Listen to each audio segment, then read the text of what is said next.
আন্তর্জাতিক অপরাধ tribunal ICT আইনের কোনো ব্যক্তির বিরুদ্ধে আনুষ্ঠানিক অভিযোগপত্র গৃহীত হলে সংশ্লিষ্ট ব্যক্তি সংসদ সদস্য এমপি নির্বাচিত হওয়ার বা বহাল থাকার যোগ্যতা হারাবেন।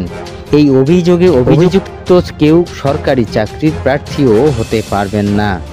আজ বৃহস্পতিবার রাজধানীর ফরেন সার্ভিস একাডেমিতে আয়োজিত এক প্রেস ব্রিফিংয়ে এইসব তথ্য জানান প্রধান উপদেষ্টার প্রেস সচিব শফিকুল আলম। তিনি বলেন, ইন্টারন্যাশনাল ক্রাইমস ট্রাইব্যুনাল আইন 1973 এর সেকশন 20C যুক্ত করা হয়েছে। নতুন সংযোজন অনুযায়ী কোনো ব্যক্তির বিরুদ্ধে এই আইনের সেকশন 9(1) এর অধীনে আনুষ্ঠানিক অভিযোগপত্র দাখিল হলে তিনি সংসদ সদস্য বা স্থায়ী সরকারের কোনো নির্বাচিত পদে প্রার্থী বা বহাল থাকার যোগ্য।